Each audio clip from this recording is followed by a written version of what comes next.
My son's crying didn't sound like fear at first. It sounded rehearsed, small, controlled, like he'd learned that panic only made things worse. I was halfway out the door when he grabbed my sleeve, fingers tight, nails digging. "Daddy," he whispered, mouth against my jacket. "Please don't go.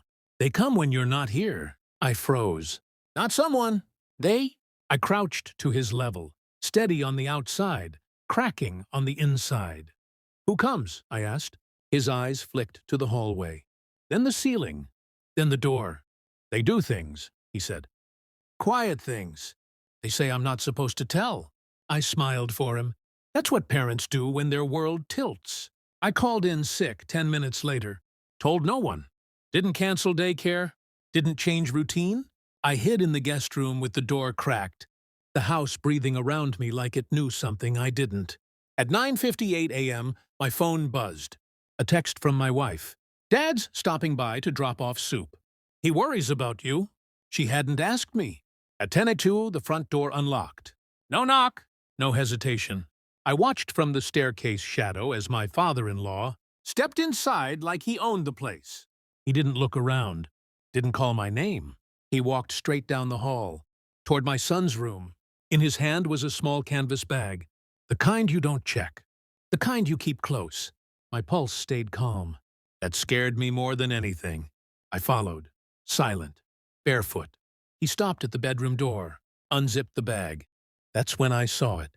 Not a weapon, not something loud, something careful, something you bring when you expect compliance. I stepped out of the dark.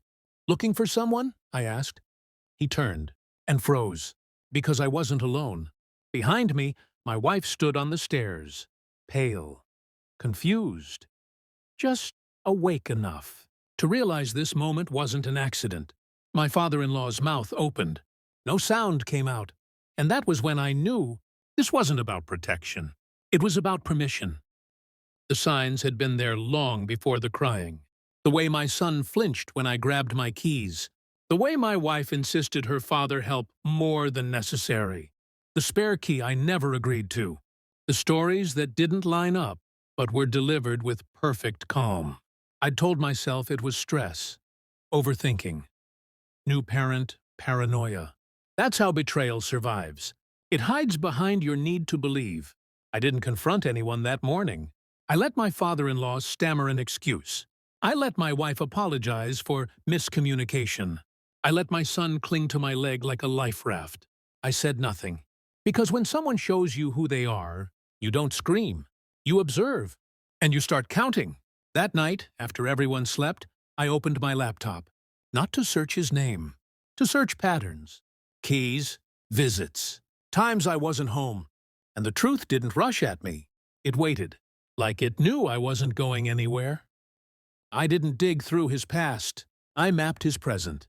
Garage camera logs. Smart lock access history. My son's baby monitor audio. Archived, forgotten, untouched.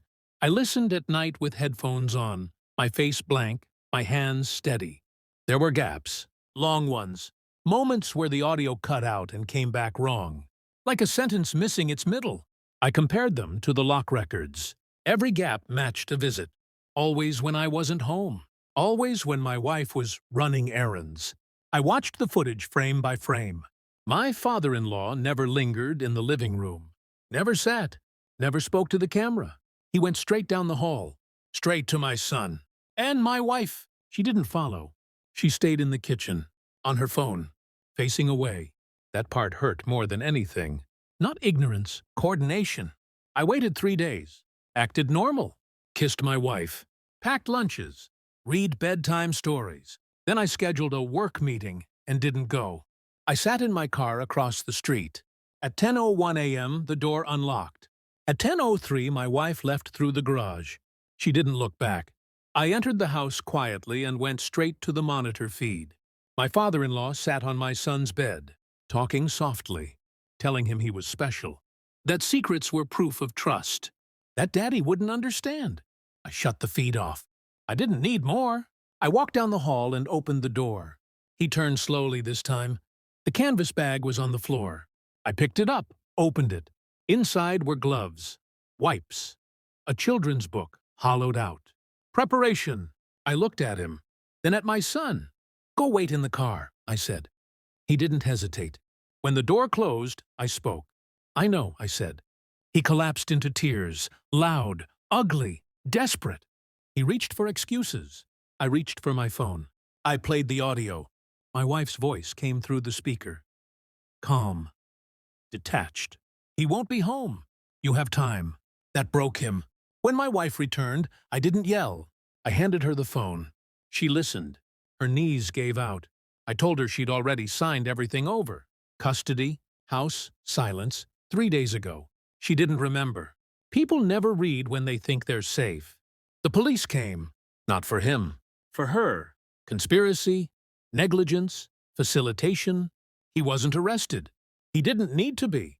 His name would never outrun the truth. Now the house is quiet. My son sleeps through the night. And I don't feel rage anymore. Just distance, like stepping back from something that almost swallowed you whole, and realizing it never will again.